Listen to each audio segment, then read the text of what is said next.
नमस्कार। आइए आज हम आपको बताते हैं कि बेरोजगारी बेरोजगारी है क्या चीज और बेरोजगारी क्यों होता है, उसकी मेन कारण क्या है। आप लोगों को विदित होगा कि आज एक ऐसा समस्या हो गया है, घर घर में degree, diploma, 10th, 12th, graduation, professional degree करके लोग घर में बेरोजगारी है। इसका अर्थ क्या है? After qualifying the examination and becoming the ideal only the unemployment. इसकी परिभाषा कुछ भी नहीं है, परिभाषा स्वयं सेल्फ एक्सप्लेनेटरी है कि बेरोजगारी मतलब हम रोजगारक्षम नहीं है। इसका अर्थ नहीं है कि मैं पढ़ाई करके जाके मैं कहीं खेती किसानी करो, कर सकते हो, वो दैट इज योर इंटरेस्ट। कुछ नहीं मिला तो वो सही है, बट जो पर्पज के लिए हम पढ़ाई किए थे, the purpose for which we have been educated और we have gone through the different studies, accordingly if you are not getting the placement or platform to perform our jobs, then we become unemployment and that is called बेरोजगारी। अगर उसका भाषा कहा जाए, unemployment is a situation when a person actively searches for a job and is unable to find the work as per the his or her qualifications. बेरोजगारी समस्या हमारा pandemic situation के बाद बहुत हाई रेट में बढ़ चुका है। अगर हम गलत नहीं बोल रहे हैं, हमारा इनपुट जितनी कॉलेज को जाते हैं और कॉलेज से जितना निकालते हैं, चाहे वो ग्रेजुएट हो या एनी डिसिप्लिन में, एनी एजुकेशन में,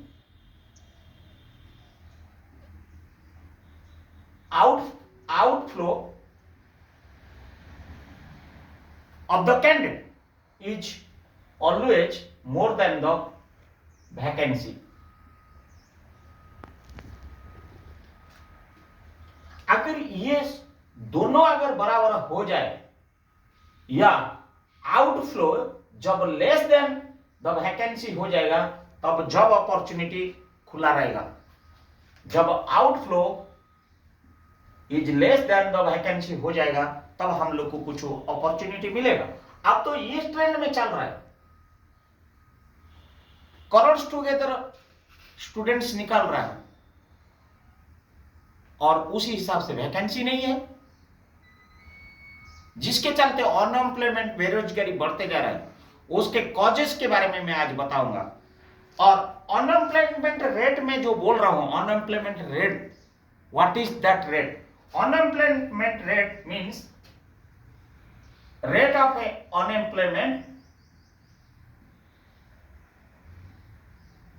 employment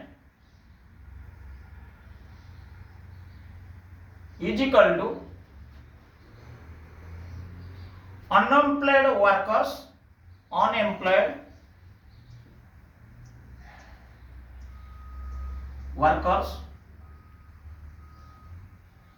divided by total labor force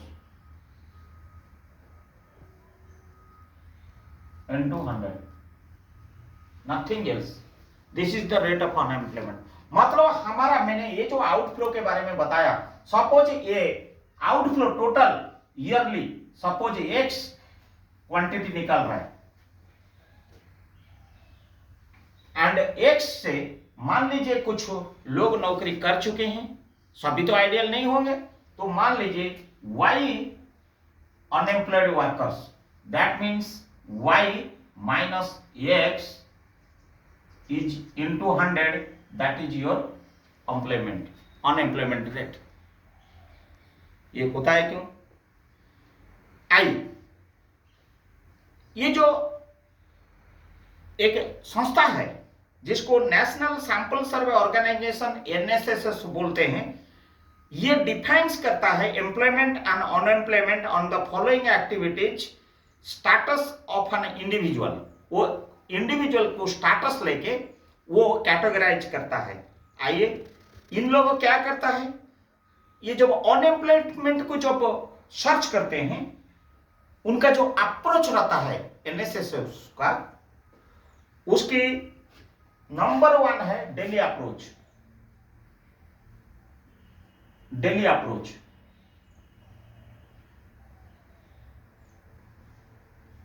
दूसरा है weekly status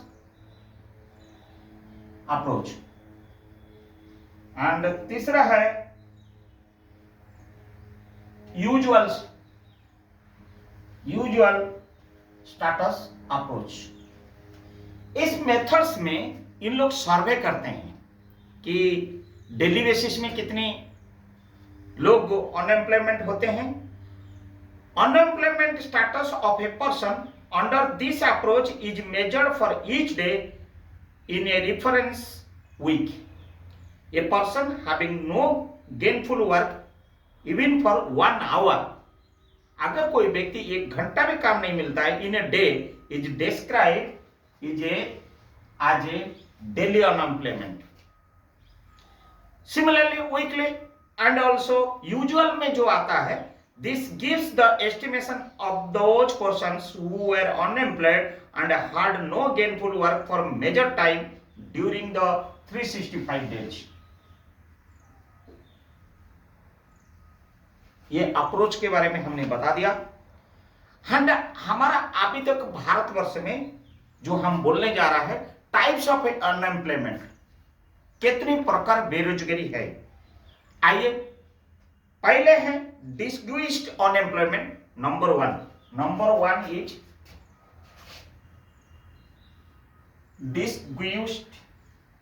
distinguished unemployment.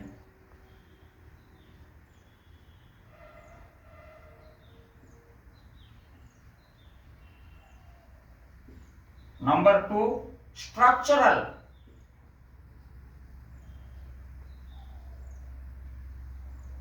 Third, seasonal.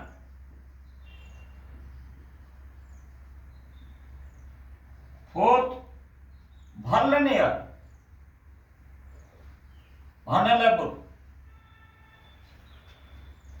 ऐसे आपको जो टाइप्स ऑफ अनएम्प्लॉयमेंट है, this is your types of unemployment types, बेरोजगारी। आइए, 5th जो है टेक्नोलॉजिकल,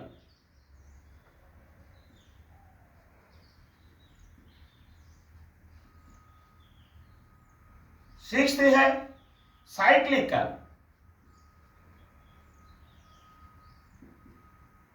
एंड 7th जो है frictional.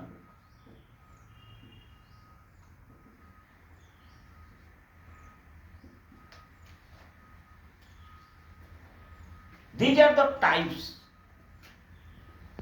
of unemployment in India.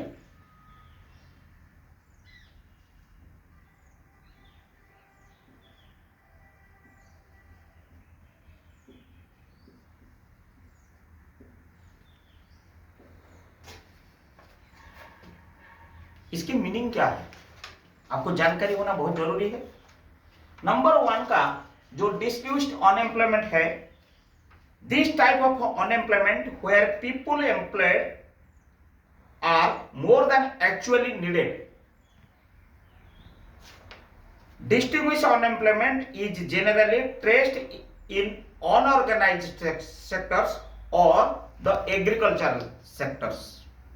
जो जरूरत नहीं है, मैंने स्टार्टिंग से बोला, पढ़ाई लिखाई किया और जाके हम लोगों डॉक्टर इंजीनियर होके एग्रीकल्चर में काम कर रहे हैं। What is then structural?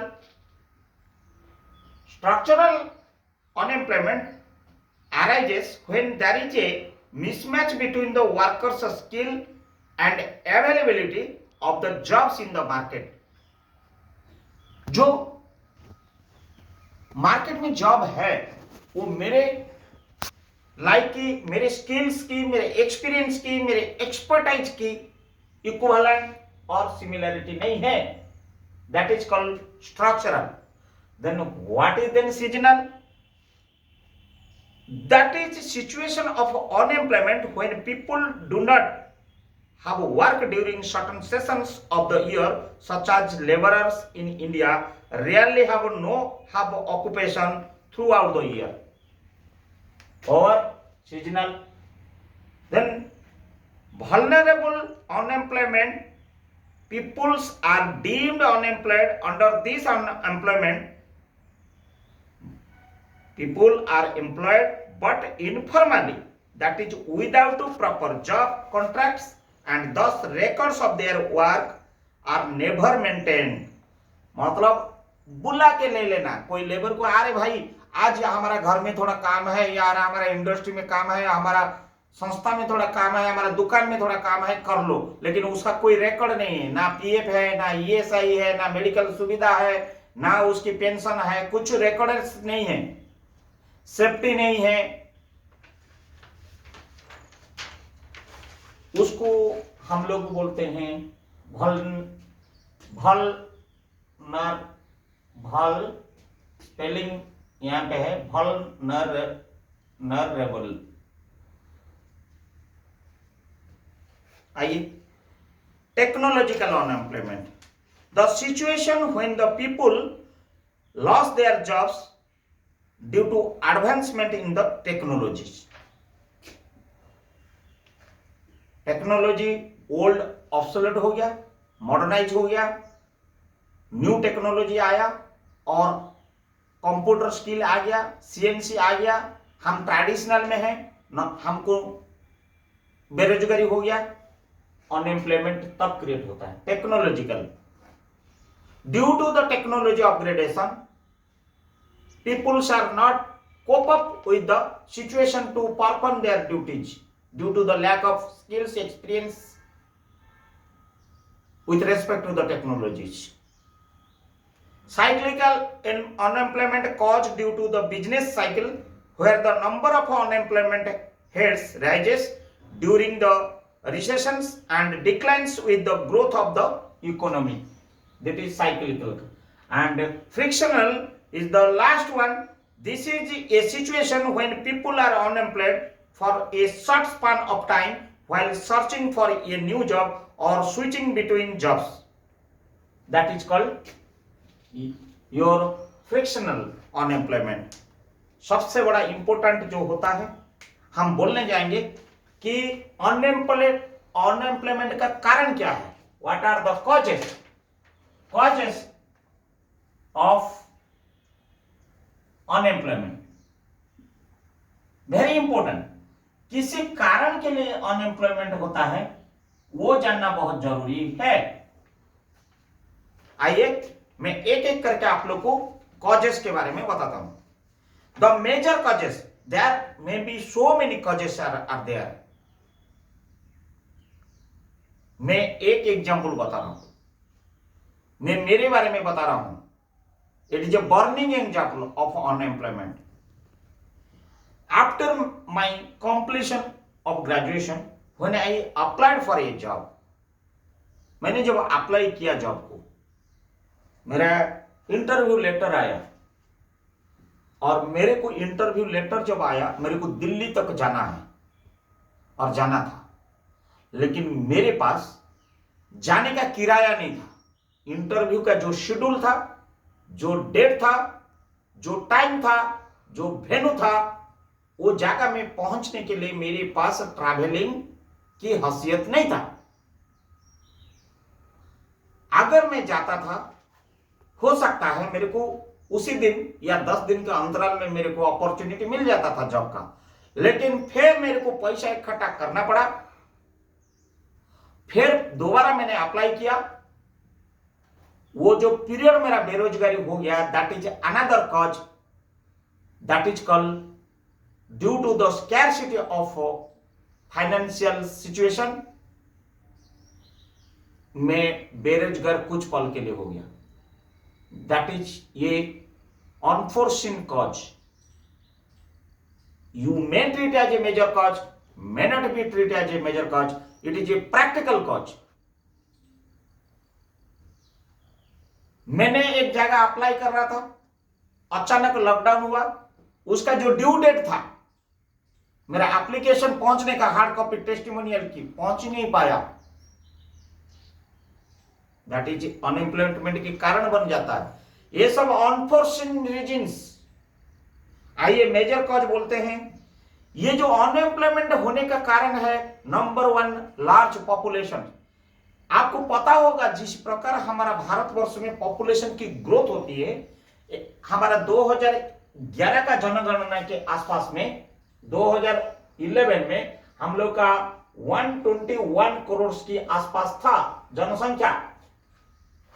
आज 2023 में ये आके जनसंख्या आपका 1.140 करोड़ के आसपास पहुंच चुका है। मतलब 10 साल का अंदर में आप देख लीजिए आपका फिगर करीब 19 करोड़ का बढ़ चुका है। मैंने how much the increase the population. And जैसे पॉपुलेशन बढ़ते रहता है, ऐसे एजुकेशन भी बच्चे लोग का ग्रोथ होते रहता है। नंबर ऑफ कैंडिडेट्स, ये जो आउटफ्लो आपका बढ़ते जा रहा है। उस समय 121 करोड़ में मान लीजिए 2 करोड़ निकलते थे, अब ये जब 20 करोड़ बढ़ गया है तो ये अभी 2.5 करोड़ बढ़ जाता है। लेकिन उसी हिसाब से वैकेंसी तो क्रिएट नहीं हो रहा है, आपका इंफ्रास्ट्रक्चर इतना मॉडर्नाइज नहीं हो रहा है, एस्टेब्लिशमेंट उतना ही है, सेक्टर एक्सपांड होनी चाहिए, तब तो आपका वैकेंसी आएगा। एक नोबेल प्राइज मेरे को आज याद है, नोबेल प्राइज एक अर्थशास्त्री बोले थे कि आपको अगर जीडीपी बढ़ाना है और एम्प्लॉयमेंट को जेनरेट करना है, आपको स्वतः नजर करना पड़ेगा आपका इंफ्रास्ट्रक्चर, इंडस्ट्रियल रिवोल्यूशनरी, एग्रीकल्चर का multiplication and modernisation, real estate, glory, ये सब होने से आपका इंफ्रास्ट्रक्चर एक्सपांड होता है। पॉपुलेशन बढ़ने दीजिए, लेकिन ये होने से आपको कुछ हद तक आपका अनएम्प्लॉयमेंट रेट डाउन हो सकता है। आइए सेकंड पॉइंट है लैक ऑफ वोकेशनल स्किल्स और low education levels of working populations. हमारा literacy and skill experience expertise also एक कॉज हो जाता है अनएम्प्लॉयमेंट की। आइए हम लोग लेबर इंटेंसिव सेक्टर्स में suffering from the slowdown in private investment particularly after demonetisations, that is another cause, major cause for the unemployment. The low productivity in the agriculture sector plus the lack of alternative opportunities for agricultural workers that makes transition among the three sectors of difficulty. That is another cause बन जाता है। आइए legal complexities, inadequate state supports, low infrastructure, financial and market linkages to small businesses, making such enterprises unviable with the cost and compliances overruns. मैंने जो बोला flexible होना चाहिए। Complexity के कारण में लॉट ऑफ पैराफेनियाज, कोई भी छोटा प्रोजेक्ट करो, ग्राम सभा करना है, ग्राम पंचायत करना है, मिनिस्ट्री ऑफ फॉरेस्ट क्लियरेंस लेना है, ब्लॉक तालुक से लेकर पूरा आपको एनजीटी तक, नेशनल ग्रीफ ट्रिब्यूनल तक जाना पड़ता है, पूरा क्लियरेंस लेना पड़ता है। ये प्रक्रिया जो है लंबा है, उसको सरलीकरण करने से हमारा फ्लेक्सिबिलिटी और बढ़ेगा। एक प्रोजेक्ट लगाने के लिए भारत में मिनिमम पीरियडिसिटी को जो टाइम लगता है, जो कॉन्सेप्ट टू कमीशनिंग, C2C जिसको बोलते हैं, C2C कॉन्सेप्ट टू कमीशनिंग, ये साइकिल को हमको रिड्यूस करना पड़ेगा, सरलीकरण करना पड़ेगा। आइए inadequate growth of infrastructure and low investment in the manufacturing sector, मैंने अभी जो बोल रहा हूं, hence restricting the unemployment potentiality of the secondary sectors। Problem हमारा वहां हो जाता है जाके The huge workforce of the country is associated with the informal sector because lack of a required education skill, and this data is not captured in employment statistics. जो हमारा रोजगार कार्यालय है वहां पे हमारा पंजीकरण की सही ढंग से नहीं हो पा रहा है, जिसके चलते हुए कौन स्किल एक्सपीरियंस एक्सपर्टाइज बंदा को सही जगह में हम लोग पहुंचना है, वहां पे पहले जमाने में चलता था। आजकल इतनी एक्टिवली नहीं काम होने के बाद इंडिविजुअल ओवरबर्डन में खुद सर्च करना, खुद डालना और खुद हम लोग अप्लाई करना, खुद कॉम्पिटिटिव देना के लिए जो रूरल एरिया में रहते हैं, क्योंकि हमारा more than 60% peoples are living in the rural area, उन लोग के पास इंटरनेट की सुविधा नहीं है, उन लोग के पास एक्सेसिबिलिटी कम्युनिकेशन की नहीं है। तो इसलिए हम लोग को कहीं ना कहीं ये मेजर कॉज बन जाता है unemployment. The main cause of structural unemployment is the education provided in schools and colleges are not as per the current requirements of the industries. ये को इंडस्ट्री बेसिस एजुकेशन आज होना बहुत जरूरी हो चुका है। खैर सरकार इसके लिए वोकेशनल के ट्रेनिंग्स, स्किल ट्रेनिंग्स, कौशल विकास ट्रेनिंग्स, इंटर्नशिप ट्रेनिंग्स की तहत में सरकार बहुत मदद कर रहा है, सपोर्ट दे रहा है। हम लोग को उसका लाभ भी उठाना चाहिए, ताकि कि एक रेफ्रिजरेटर बनाने वाला अगर नॉलेज नहीं होगा तो एक कंपनी का रेफ्रिजरेटर मैकेनिक कैसे बनेगा। इसलिए सरकार कौशल विकास तहत में, वोकेशनल ट्रेनिंग तहत में, इंटर्नशिप ट्रेनिंग तहत में, समर ट्रेनिंग तहत में सरकार काफी योजना है निकाल चुका है। Regressive social norms that deter women from taking continuing employment, that is another cause of the unemployment. आइए हम आपको बताते हैं ये इंपैक्ट। हम तो बेरोजगारी हो गया, मेन कॉज में बताया, ऐसे बहुत सारी कॉजेस है। Due to the social economic status हम एजुकेशन कर नहीं पा रहे हैं, बढ़ावा नहीं रहा है। हम लोग वुमेन्स कैटेगरी को ज्यादा बढ़ावा नहीं देते हैं, आज भी समाज में वो है। इसीलिए बेटी बचाओ योजना है। बहुत सारी अनदर फैक्टर है। हम लोग बिलो पॉवर्टी लाइन में रहते हैं, हमारा कैपेसिटी नहीं है। पढ़ाई मेन इज द एजुकेशन। अगर एजुकेशन नहीं है तो आप सिंपली एक लेबर बन सकते हो। अगर एजुकेशन है तो आप साक्षरता के तहत में स्किल, एक्सपीरियंस, एक्सपर्टाइज हिसाब से आप कहीं ना कहीं रोजगार ढूंढने के लिए आपको पहले बेसिक पैरामीटर इज एजुकेशन। ये अनएम्प्लॉयमेंट हमारा समाज के प्रति जो इंपैक्ट डाल देता है, मैं उसके ऊपर आज बताऊंगा। The unemployment in any nation have the following effects on the economy. हमारा अर्थव्यवस्था के ऊपर ये बेरोजगारी क्या इंपैक्ट करता है, रिफ्लेक्ट करता है, प्रभाव डालता है, मैं उसके बारे में बताता हूं। The problem of unemployment gives rise to the problem of the poverty. दारिद्र्य तत्व को एनहांस कराएगा। मैंने जो बोल रहा था अभी, बेरोजगारी होगा, खाने पीने का living style, hand to mouth जो बोलते हैं ना, रोटी, कपड़ा, मकान, वो बेसिक नीड्स के लिए भी आदमी परेशानी होते रहेगा। ये अनएम्प्लॉयमेंट उसमें रिफ्लेक्ट करता है। The government suffers extra borrowing burdens because unemployment causes ये decrease in production and less consumption of goods and service by the people. क्योंकि जो पैसा नहीं होगा वो आदमी खरीदी क्या करेगा, सर्विस क्या लेगा, प्रोक्योर क्या करेगा। Boy and chain system imbalance होगा, डिस्टर्ब होगा। सरकार को प्रति सब कुछ, उसका टैक्स स्ट्रक्चर से लेकर उसकी जो लायबिलिटी, ओवरबर्डन जिसको बोलता है, वो बढ़ते रहेगा। बोरोइंग इन लोग लोन मांगते रहेंगे, सरकार का बोझ बढ़ते रहेगा।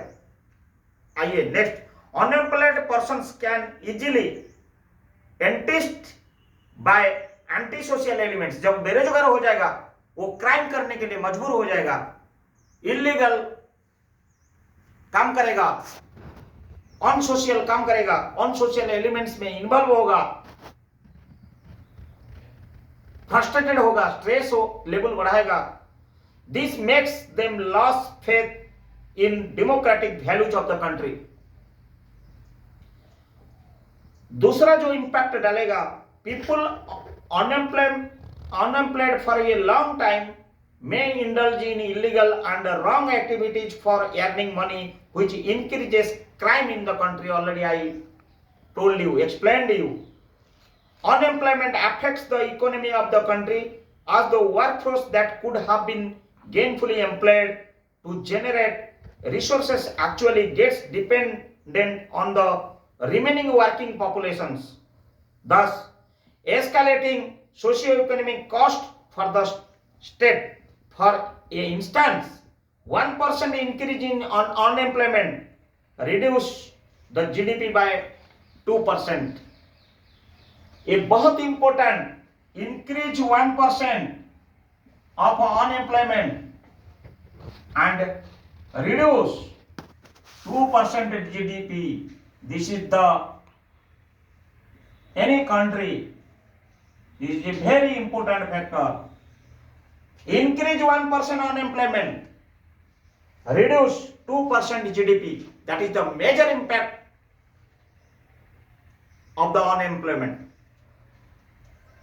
It is often seen that unemployment people end up getting addicted to drugs and alcohols or attempt suicides, leading to losses to the human resources of the country. बोलने की जरूरत नहीं है, it is a self explanatory. जब एक इंसान बेरोजगार हो जाएगा, लॉन्ग टाइम में फ्रस्ट्रेटेड होगा, क्या करेगा? गांजा, अफीम, दारू, ड्रग्स ये सेवन करेगा और आत्महत्या करेगा, और हम ह्यूमन रिसोर्सेस को मजबूर हो जाएंगे लॉस करने का। Unemployment has to be control and taken by respective state governments, union territories and governments in different schemes, so that our unemployment can control. And at the same time, being we are aspirants, we have to search, we have to struggle, we have to fight again and again towards the placement with respect to our skill, experience, expertise, vacancies available from time to time in different modes. Maybe in Facebook, maybe WhatsApp, maybe any social media, or maybe internet, maybe current affairs, maybe magazine, maybe daily newspaper, maybe employment news, maybe radio, maybe TV, maybe any channels or any other social media, Instagrams, or maybe any other media which I cannot be spell out in front of you, maybe SMS, maybe LinkedIn, and whatever media, social medias are available, including WhatsApp also. हम लोग को social group बना के search करना, एक दूसरे को share करना, जानकारी लेना और अप्लाई करना। 100 अप्लाई करेंगे, एक जगह तो लगेगा। अगर हम 100 तीर मारेंगे, एक तीर तो एक दिन लगेगा ही लगेगा। हम अप्लाई करेंगे as per our skill and experience and expertise. हम लोग को पेशेंस के साथ अप्लाई करते रहना, फाइट करते रहना। फेल हो जाने के बाद हम लोग को एवरी फेल मतलब हम अनसक्सेस होना, एक फेलुअर होना हम लोग को सिखाता है कि हमने काय के लिए फेल हुआ, आने वाला दिन के लिए हमारे लिए एक लेसन बन जाता है। आइए, मेरी ये जानकारी आप लोग को कैसे लगा? आप लोग मुझे जरूर लाइक करेंगे और ये चीज को अमल करेंगे, ताकि कि हमारा समाज का मुख्य स्रोत में आप लोग आ पाएंगे और प्लेसमेंट होगा। हर घर में एक तो रोजगार बनेगा और रोजगारी बनेंगे, ताकि कि हमारा देश की जीडीपी अग्रगति होगा, हमारा देश की मान मर्यादा गौरव हम आगे बढ़ते रहेगा और हम बोलेंगे हम भारतीय किसी से कम नहीं है। जय हिंद।